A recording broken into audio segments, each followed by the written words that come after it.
Route 16 Grind, Episode 2. We have a surprise guest.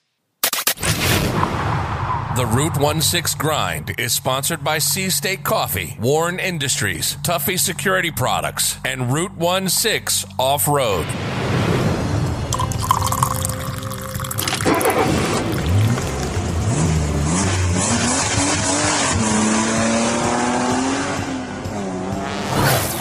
Welcome to the Route 16 Grind, the podcast for outdoor adventurers. Each week, we bring you information related to off-road and outdoor activities. If you wheel, hunt, fish, overland, or are an all-around adventurer, this podcast is for you.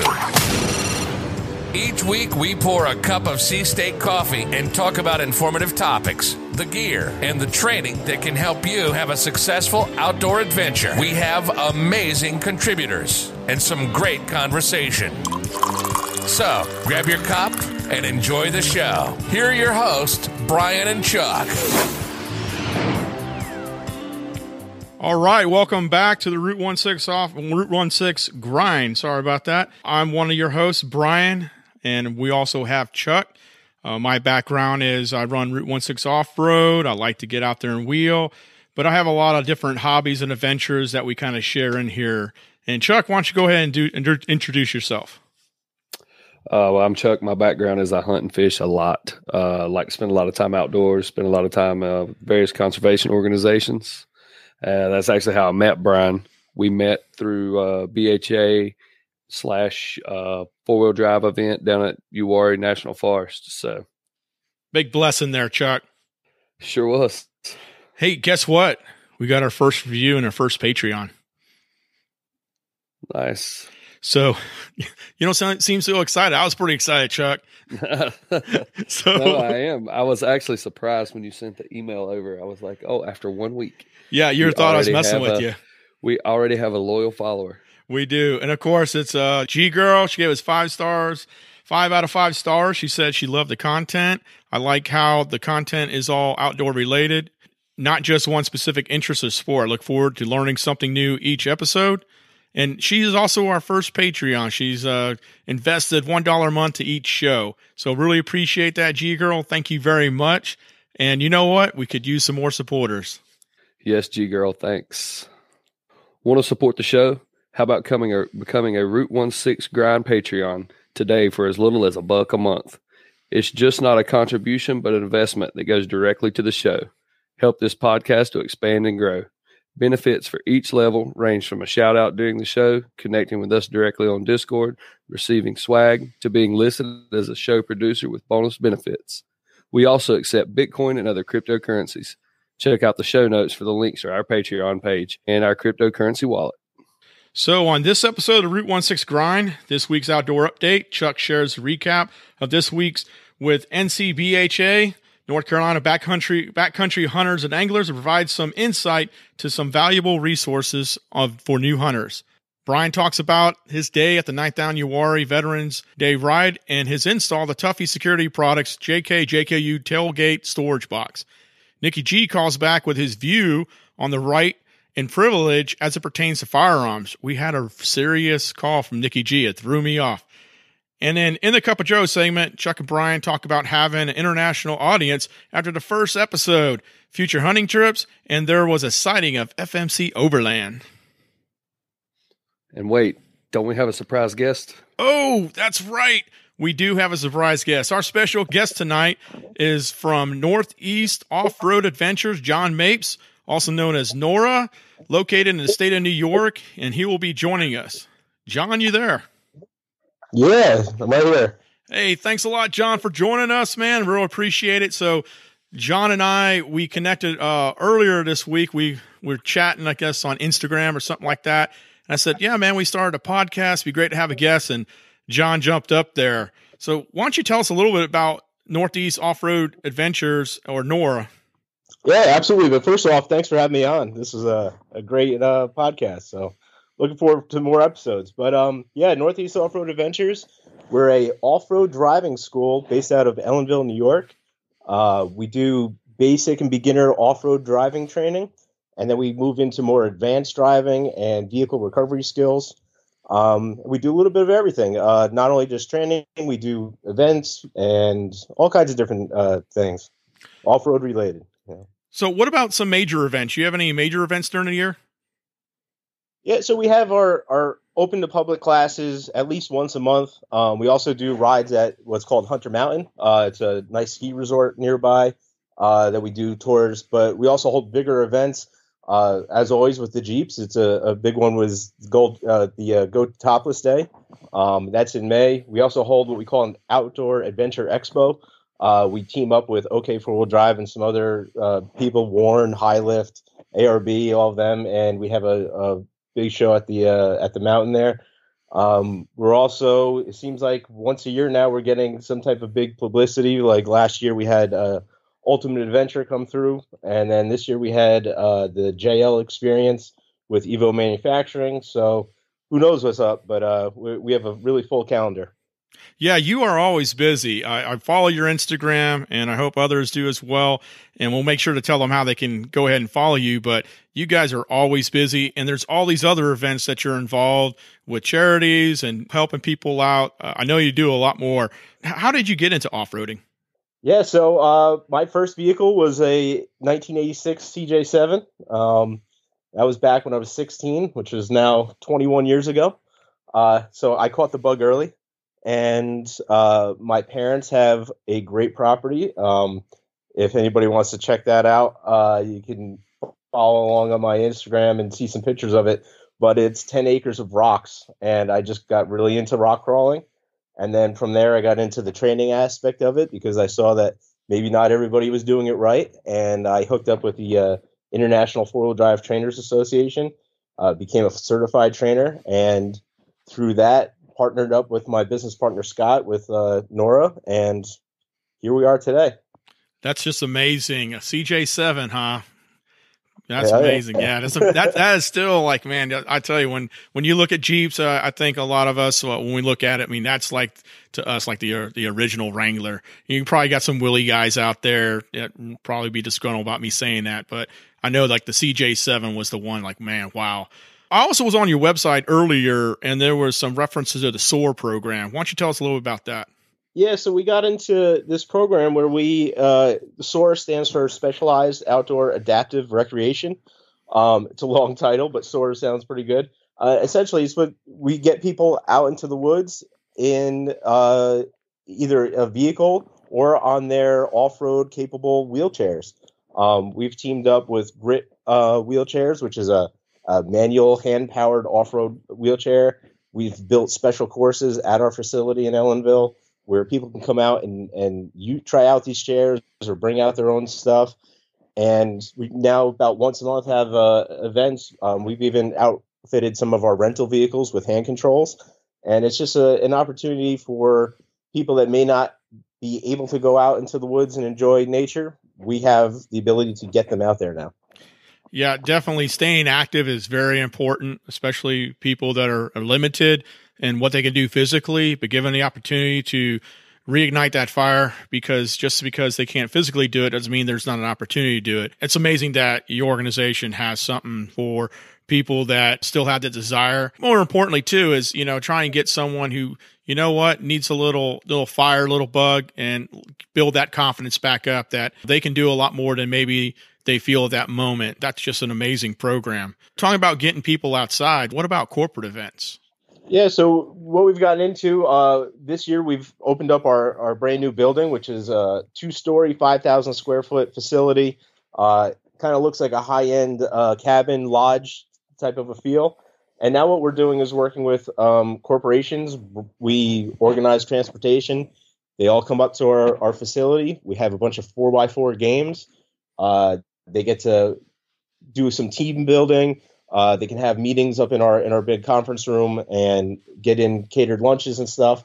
But we've had up to, I think the last one we did was like 75 participants, just again, getting out in the woods. We're only 90 miles from New York City. So we get people that come up from the city. They may not even have ever driven before, which is a little scary, but, they get in the vehicles. We train them briefly on how to be safe. And, they get to do these team building exercises and have a great time out in the woods. I love that, because it's one of the things that Chuck and I talked about when we worked on trying to get this podcast live, if you will, was we want to try and inspire people.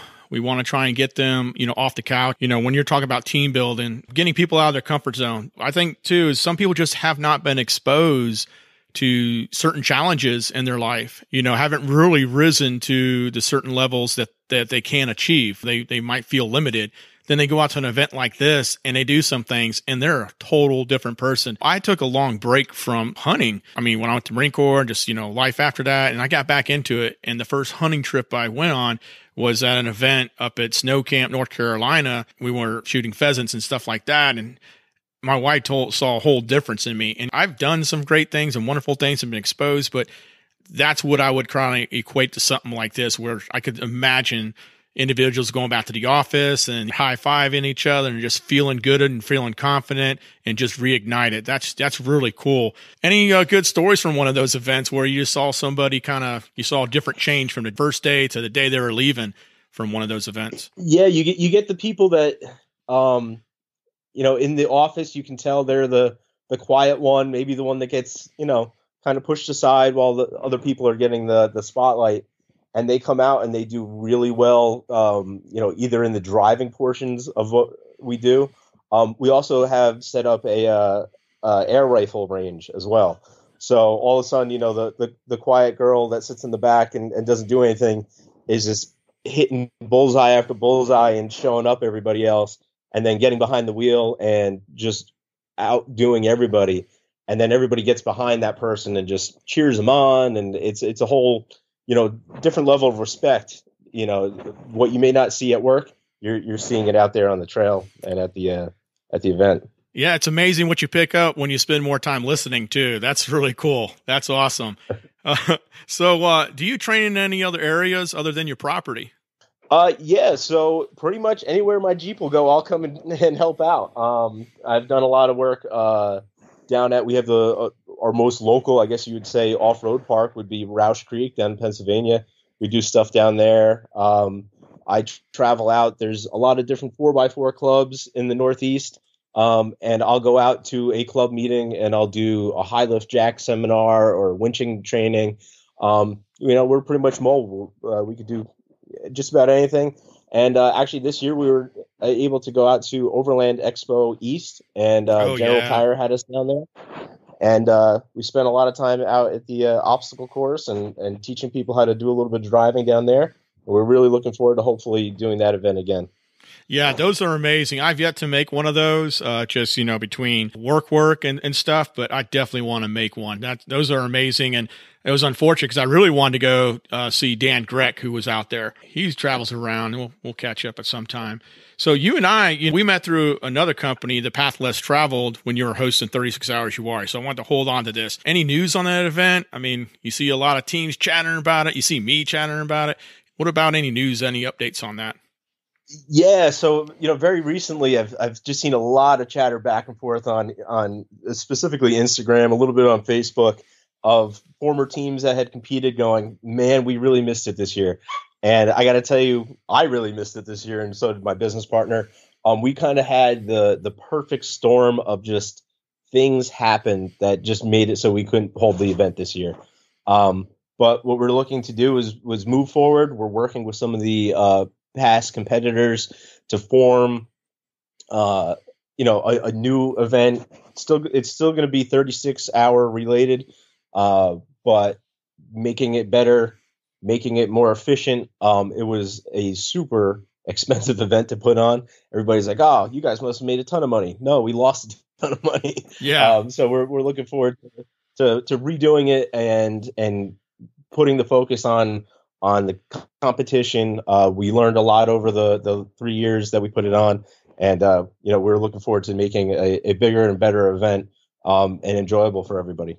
Yeah, I tell you what, I've gone to 2 of them. They were amazing, and it's probably my misstep here, but John, can you tell some of our listeners who have never even heard of 36 Hours You Are or 36 Hours Race, what it entails, what it is, and just really help our listeners get a true feel of what these drivers and co-drivers accomplish during this event?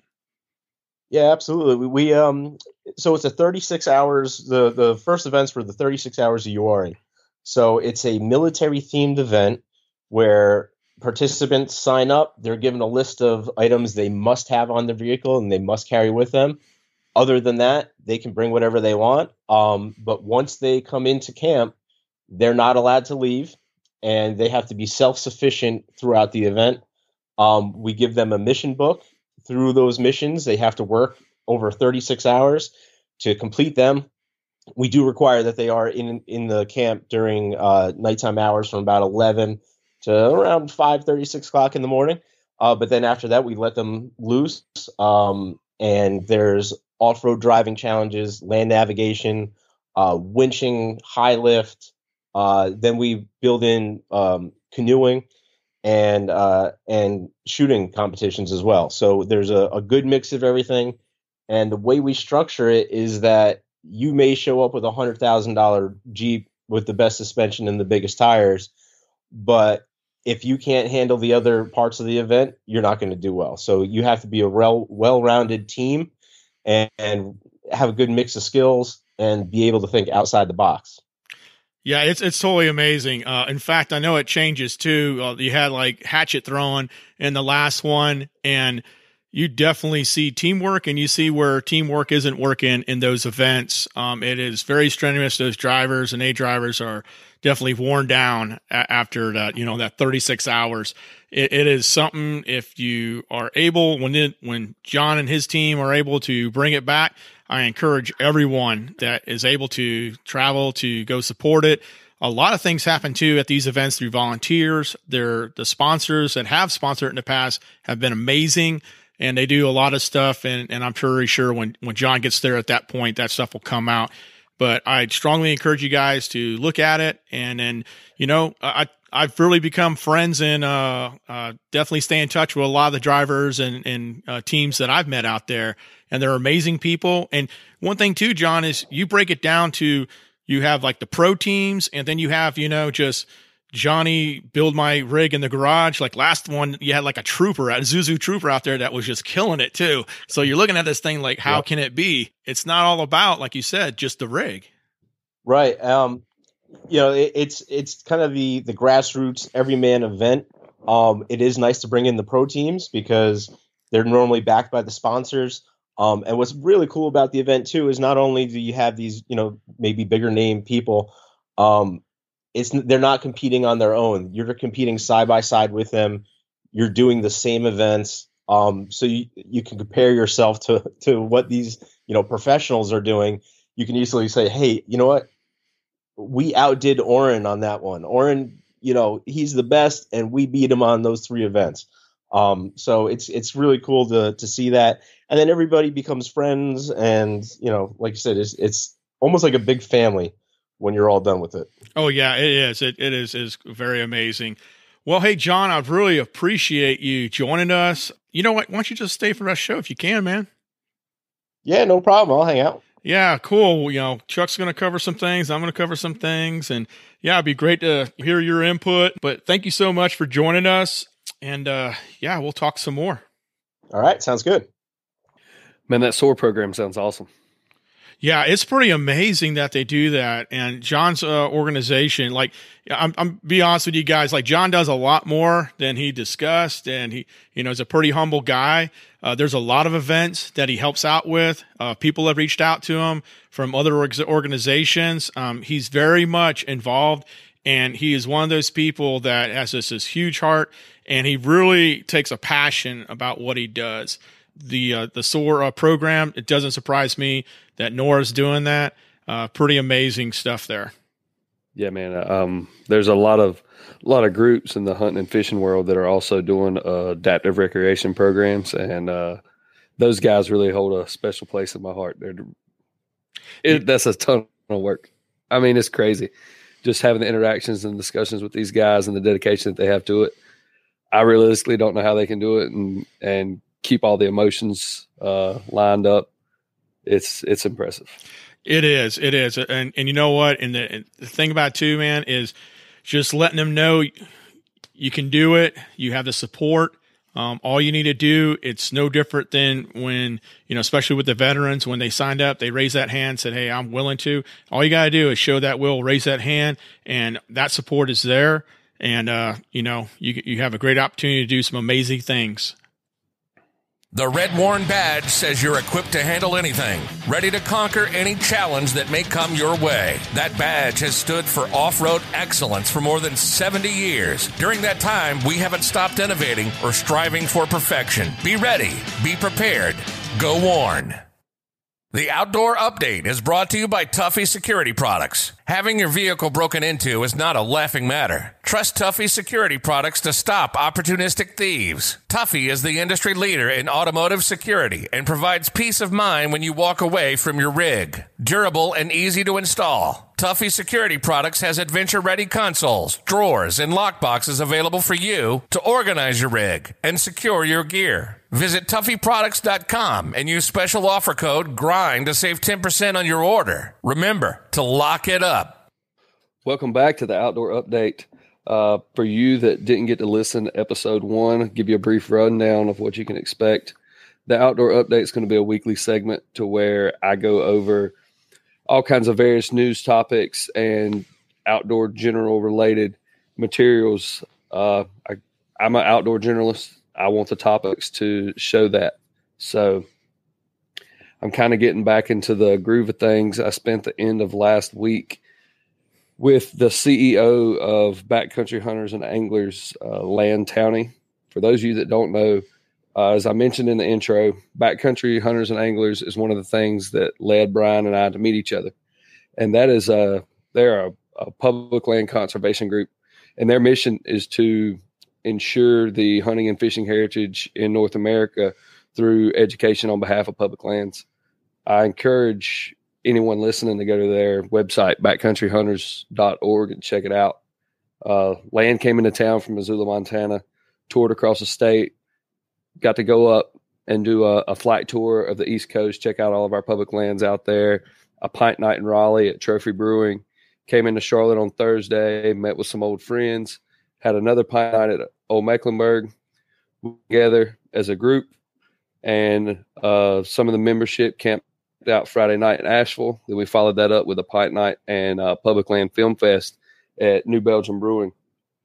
And it was an epic week. I spent a lot of time in conservation, working with various organizations, and it really took something like this to kind of revamp the spirits. Not that they were down in the dumps to begin with, but when you hang around a bunch of people that share a common goal and they've all got kind of infectious personalities, it really is it's just a kick in the butt big time to kind of get out there and get after it. So one thing I want to go over, and it kind of leads into last week's topic in terms of I'm speaking to new hunters. One thing that is really popular right now in the hunting and fishing world is a program called R3.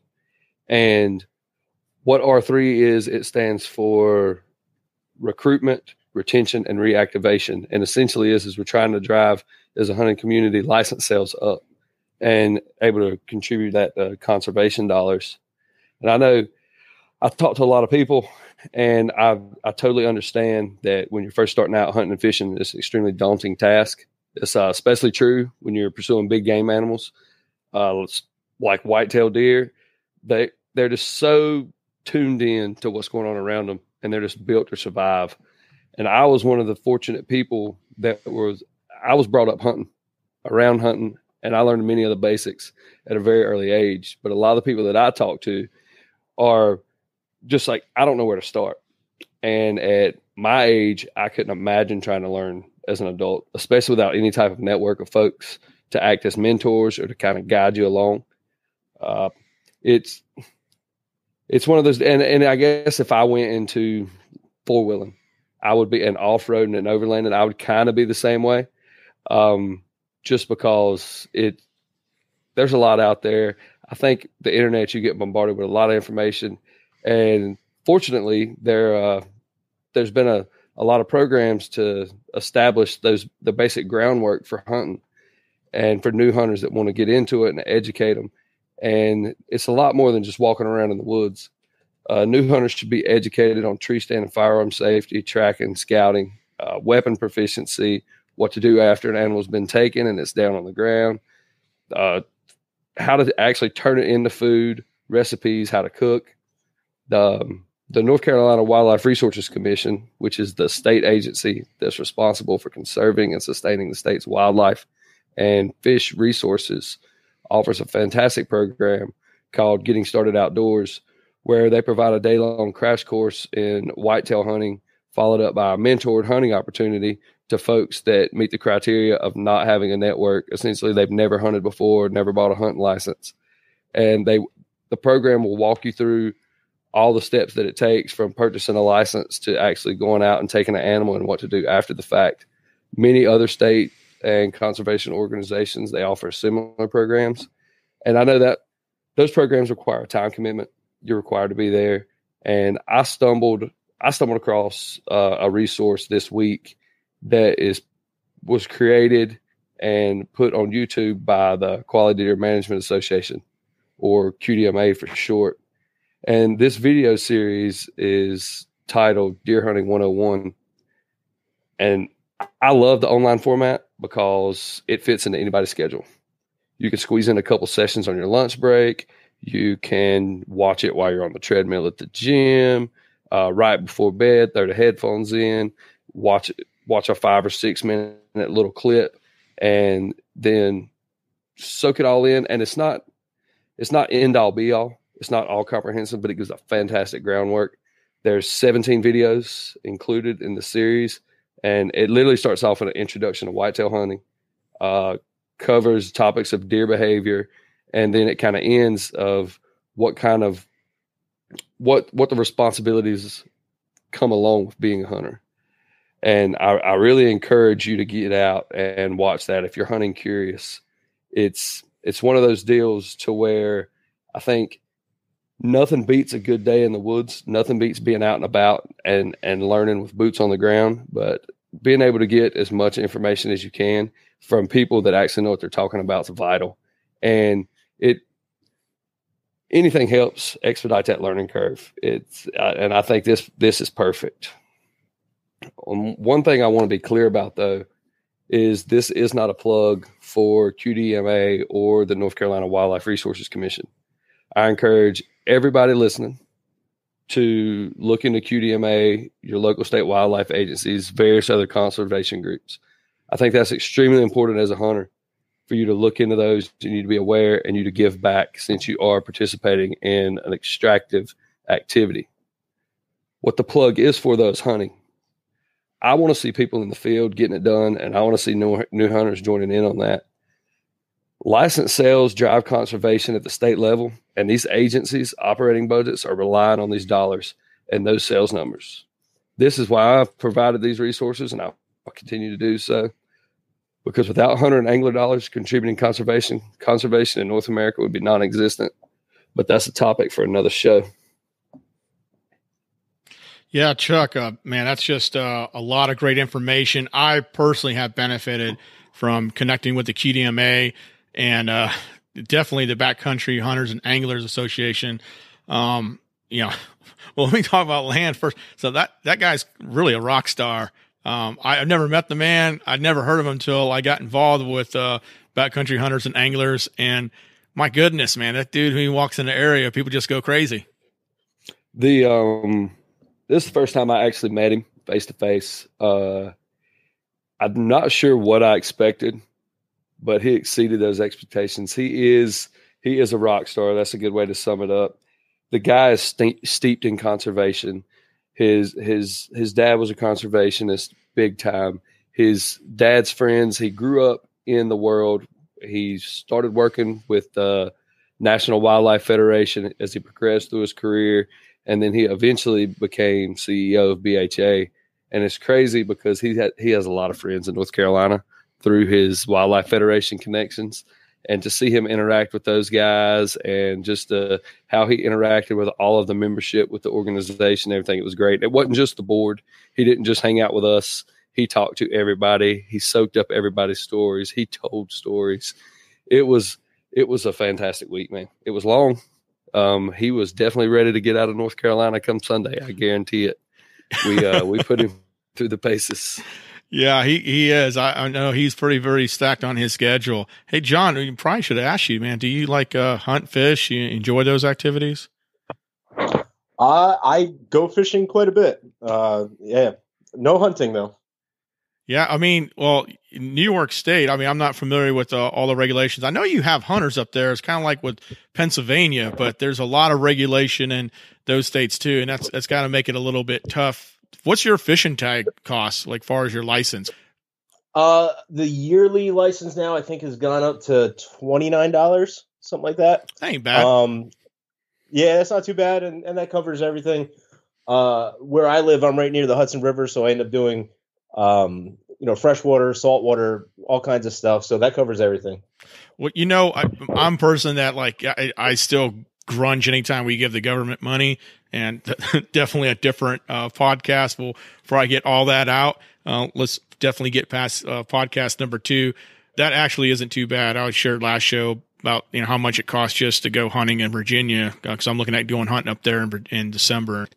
Chuck, you talked about the QDMA. Probably should put those in that link in the show notes for our listeners, so they can go ahead, have a reference point to look at. Because I tell you what, folks, you have to seek it, and you have to be ready to listen. I'm a person, I've been exposed to a lot of things. I've gone hunting, and I understood that, hey, it's been a while. I need to approach it like I'm going back. I'm new again. I remember seeing Chuck at his table. I said, oh man, I want to get with these guys because I need to go hunting again. And, we linked up, and it was, definitely some things I remember, but some things that correlate from the military that brought over. And, Chuck and I walked and talked a lot that day. I was willing to listen. And I think, Chuck, you did all the gobbling though, too, though. Yeah. It's difficult, man. I talk to people all the time, and I couldn't imagine this jumping up off the couch and going out in the woods and trying to accomplish the goal of taking an animal for the means of food without the network. Like I said, I grew up being told from a very early age how to do everything to be successful. Built on it, obviously, you have to learn some stuff in the field, but just that basic groundwork is phenomenal that there's these programs out there that are willing to do that. And it is self-serving. We do want other hunters in the field. We want those dollars. But at the same time, it's also extremely rewarding to see somebody achieve their goal and to be able to put food on the table and a little memory up on the wall too. So I definitely would like to look at that video series myself. I think I definitely would benefit from it. I connected with the guys here, and I wasn't aware of it. So I'll make sure to take a look at that. So really appreciate you sharing that, Chuck. We'd like to feature your successes. So shoot the pics over to us with a brief story. Route16.com and select contact. That's ROOTONESIX.com. Select contact.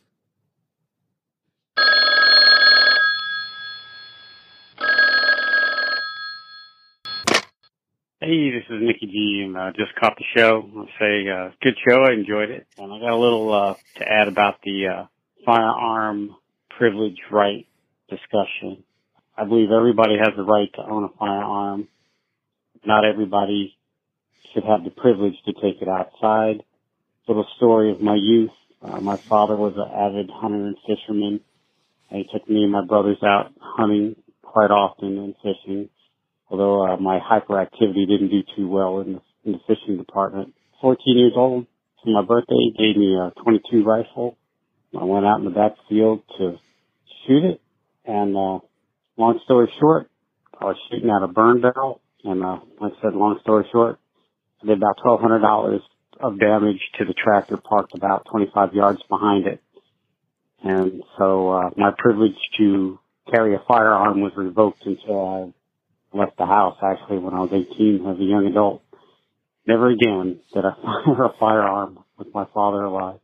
So, yeah, everybody has the right to own one. Not everybody should have one outside. All right, carry on. Man, Nikki-G threw me for a loop. I thought it was somebody else when I read the voicemail come in from the hotline, and then I realized, oh my goodness, Nikki-G called back. So, and it was a really good question. I think first thing we need to clear up is, last week Chuck and I were actually talking about hunters' rights as far as hunting being a privilege, hunting being a right. And that's definitely a topic we want to dive into in future podcasts. Some really good information, different points of view and perspectives with that. What Nikki brought up was essentially, if you want to call it Second Amendment rights and stuff, and he felt that, hey, everyone has the right to be armed, but he's really concerned about just anybody walking around there with a firearm and not necessarily being responsible with it. For me, I definitely agree with Nikki-G in the fact that, I feel it's everybody's right to have the ability to defend themselves and that. But with anything that you're going to do, you need to be responsible with it. I did run a gun range in Houston. I was an instructor when I first got out of the Marine Corps, spent a lot of time around firearms in many capacities while I was in the Marines. And, in the Marine Corps, you're taught you own every shot, especially when I was a Force Reconnaissance Marine. Every shot you shoot, you own that, and you're responsible for that. So you go get the training. And if you're not capable of performing with that weapon in the way that you need to perform in every condition that you need to perform it in, you need to go get training. And, you might need to look at, whether I should be carrying this thing around. Hunter safety, right, Chuck? I mean, you go to hunter safety, but it doesn't stop there. Right. No, yeah. This is kind of the same way with a concealed carry permit. You have the permit, doesn't make you an expert. You need to be familiar. You need to practice, and that's with both hunting and with guns in general. You need to be proficient. You need to be safe. There's a lot that goes into it. There's a really big responsibility with it. But yeah, you hit the nail on the head though. I had brought up the right to hunt. We weren't discussing the rights of firearms, which are both really great topics, and I'm sure over time we'll delve deeply into both of those several times over again. So. Hey, thanks for the call, Nikki-G. Really appreciate it. Hey, call next week, man. Love to hear from you again. Want to be on the show? Maybe share with us some interesting hunting, fishing, overlanding, wheeling, or adventuring news? Then give us a call at the Route 16 Grind Hotline at 919-694-3356. And maybe you'll be on the next show. Since 1989, Tuffy Security Products has been the industry leader in automotive security. Tuffy has a variety of vehicle-specific consoles, drawers, and lockboxes. Tuffy manufacturers adventure-ready organization and security for your Jeep, truck, or SUV. Visit TuffyProducts.com and use special offer code GRIND to save 10% on your order. In the Rock, Mud, and Dirt is brought to you by Warren Industries. At Warren, we pour our effort and our thirst for adventure into every product we make. You better believe American pride runs deep here in Clackamas, Oregon. Here, a small army of engineers, technicians, machinists, and assemblers design and refine Warren products, bringing them as close to perfection as possible. Their work is backed up by legendary quality control that doesn't just stand up to rigid Warren standards, it lives up to the toughest demands of the world's top vehicle manufacturers and military suppliers. How do we know? Because they've partnered with Warren for decades. This quest for peerless reliability, this Warren difference, will be around as long as Warren Industries is in business. At least another 70 years. Go prepared. Go Warren. Welcome to In the Dirt, Rock, and Mud segment. The off-road product I'm going to talk about this week is the Tuffy Security Products JKU Tailgate Door Lock Box, item 359. Mounts to existing OEM mounting points on the inside of the Jeep tailgate with minor drilling required. The tailgate lockbox provides ample secure storage for tools and other gear. The door folds down, creating a work table for cooking or quick sorting and access of your stuff. The tailgate lockbox comes equipped with 2 removable shelves for organization of smaller items. The entire Tuffy JK tailgate lockbox is constructed using welded 18-gauge steel heavy-duty fasteners and is covered with durable textured powder coat finish. The JK tailgate lockbox installs to the JK tailgate rail mounts using standard hand tools with or without an OEM hardtop. Featuring Tuffy's Pry Guard locking system with a 10-tumbler double-bitted security lock with built-in weather seals. Like I said last week, this was a very easy install and took less than 15-20 minutes. But I want to provide you a few key items to pay close attention to during the install. Follow the instructions are recommended. But if you forego this step because you're most likely a man, I hope you can reference this episode in your head and make sure you don't end up with a sad face making a run to the hardware store. The most important item to pay attention to, in my opinion, is to ensure you place the 4 plastic inserts in the correct upper rightmost holes in the back of the tailgate. These inserts are what you will be screwing into. The kit does not come with extra. Like really, there are no extra pieces. So before you push them in, ensure you are placing these in the correct areas on the tailgate. Start with the far right, then move left, and then to the next one. Remember, I said on the right.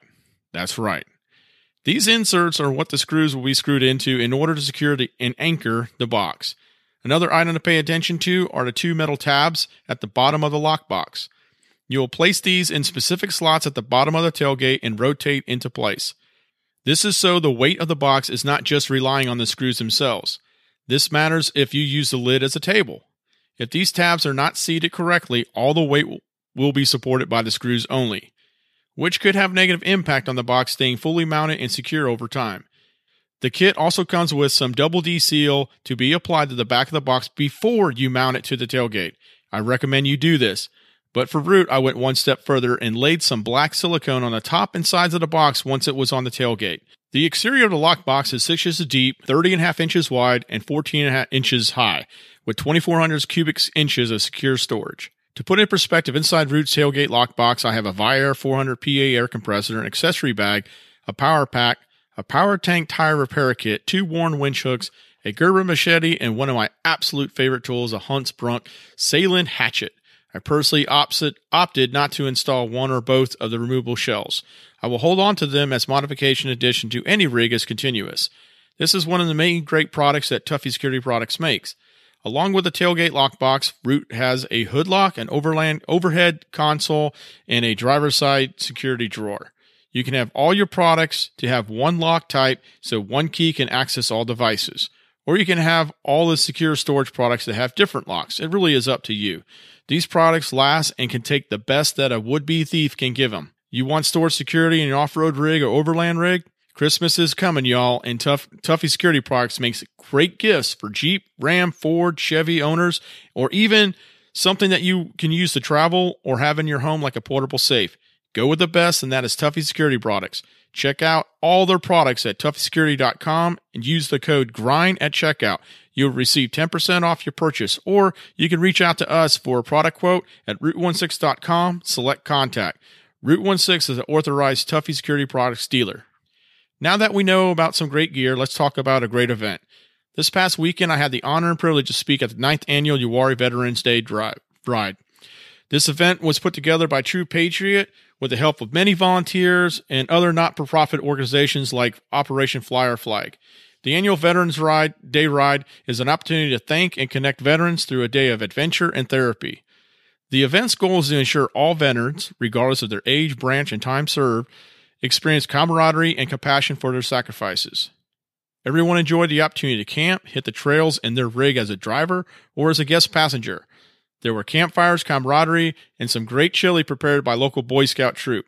An amazing raffle that had items donated from Warren, Hendricks Chrysler Jeep, Piedmont Performance, Outlaw Off-Road, Veterans Carvings, The Vacation Lab, East Coast Gear Supply, Rhodes Glass Company, Walker Tire Automotive Care, Orchard Lake Campground, High Lift, Jack Designs, Snap In Time Photography, 4 Wheel Parts Raleigh, Bubba Rope, Lucy Lights, 30 Seconds Woodworking, Colby Valve, Broken Skull Garage, Rugged Ridge, AutoZone, Veterans Carvings, Relics Fabrication, Asheville Veterans Outfitters, Asheville Kubota, Ken Wilson Ford, Fields Auto Group, U-Joint Off-Road 4x4, Country and Cub Cadet, Diamondback 4x4, Buckeye Performance Inc., Rhino's Garage and Tires, and One-on-One Physical Therapy.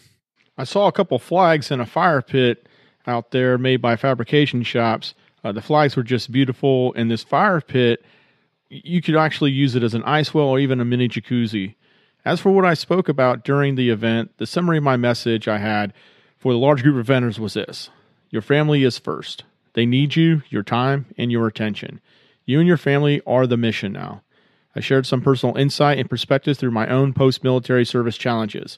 I reminded them they have the knowledge and resources to be successful. I encouraged them to use those.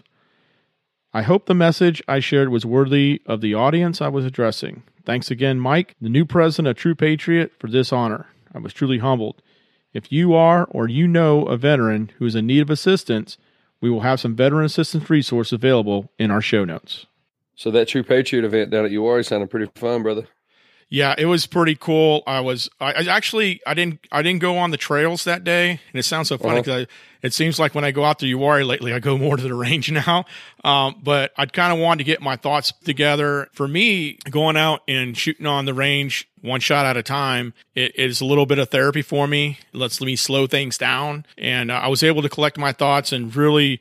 Because a lot of the veterans out there I know personally, or I've known on the trail, or I know in the club that's kind of out there supporting them. A lot of clubs went out there to support this event too. I didn't want to have something written down. I really wanted something that was spoken from the heart, because I feel that the moments of things that have resonated with me is when someone said something that was just straight from the heart, and that's what I wanted to offer them.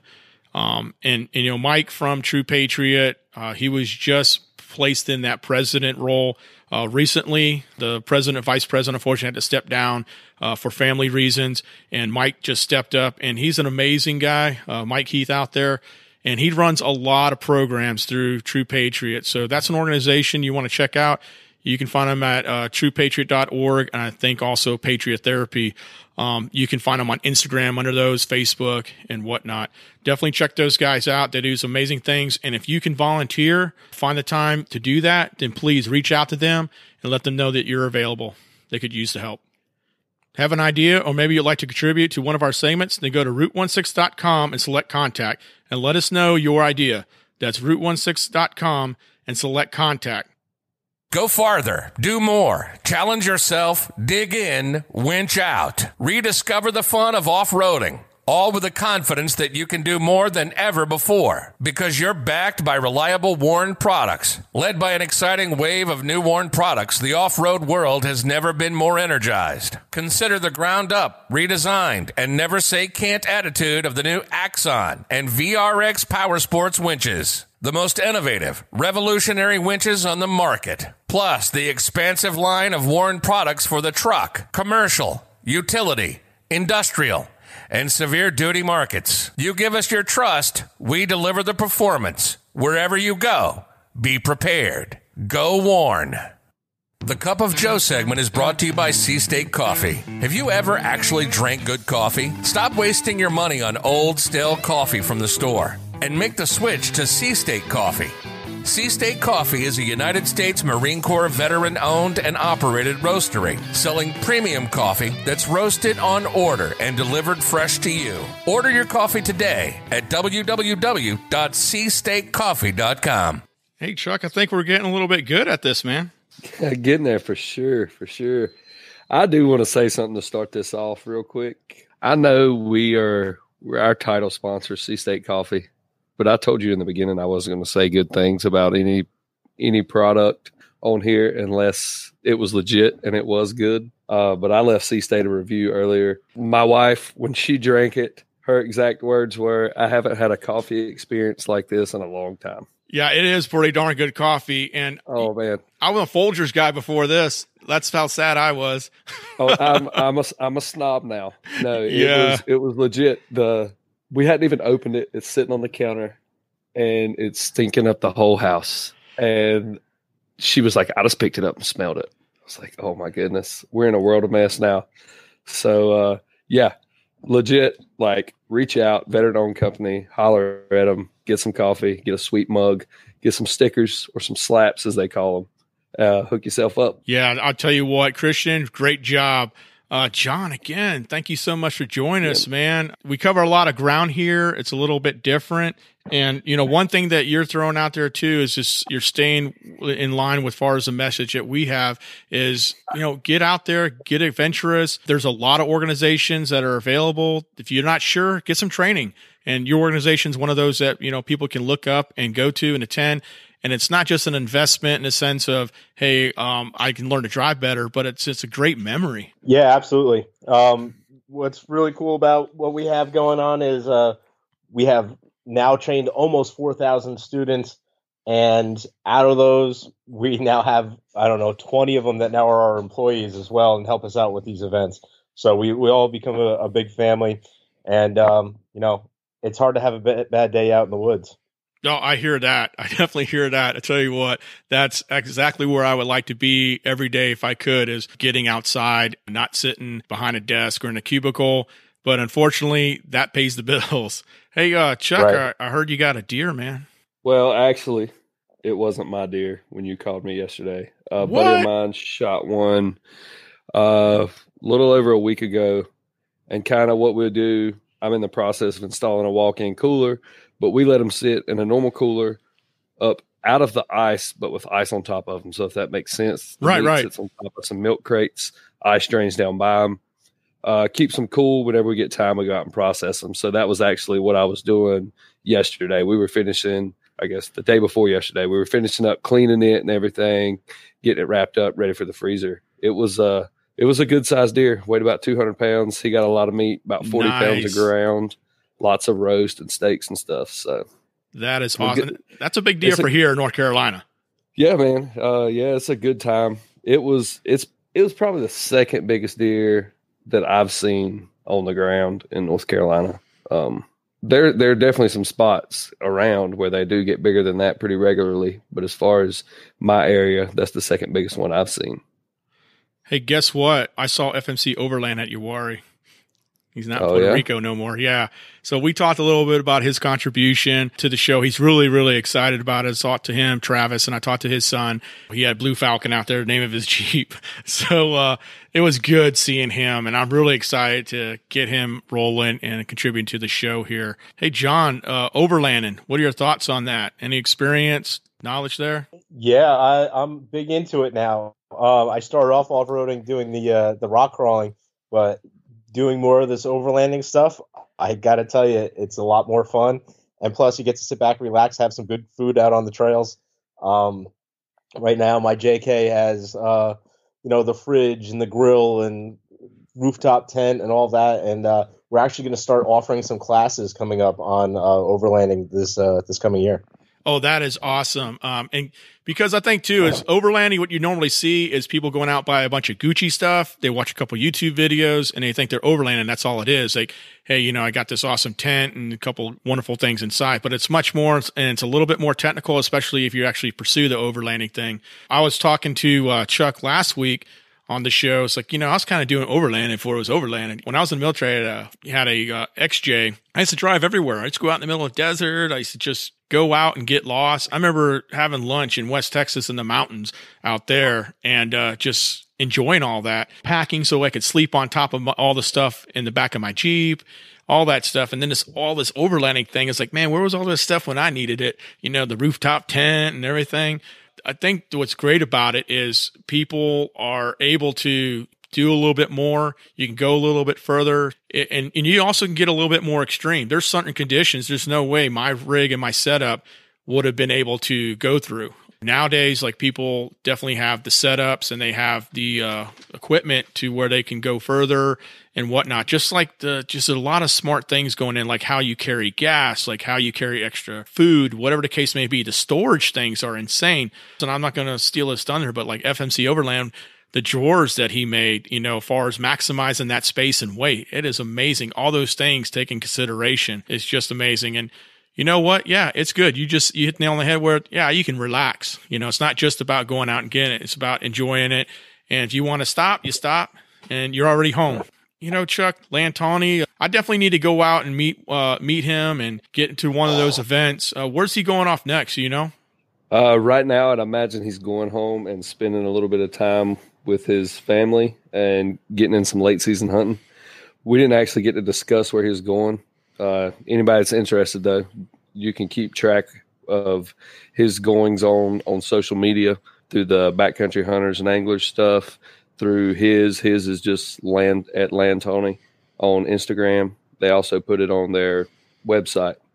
But he stays pretty busy, and from what I gathered, I think he's probably going to slow it down for the last portion of the year and maybe spend a lot more time out west and stay relatively local. He's a busy dude, man. He's a trooper. A guy like that, it's cool to get behind. So yeah, absolutely. I'm sold on it. Hey, we may be doing a pint night out in your area coming up pretty soon, though, in the Southern Pines, Fort Bragg area. Oh my gosh, there's so many breweries out here. They just opened up Right. another one, a hatchet brewery, where you throw the hatchets inside a bar. Yeah. Well, my wife was saying, I don't know if that's smart. Some girls will be going off on her boyfriend, got a sharp object next to her. Or our crowd would be on board with that. So Yeah. but we're trying to work out the details now. So folks out your way may be able to get a little taste of BHA Heck and yeah. what we're doing in North Carolina. So That would be definitely awesome.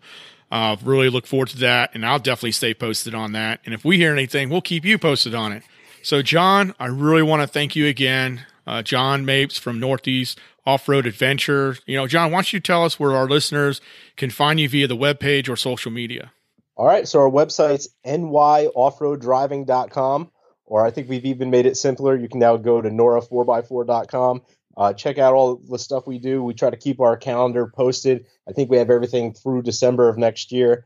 Social media-wise, Facebook, we have Northeast Off-Road Adventures, Inc., our Instagram, NORA4x4.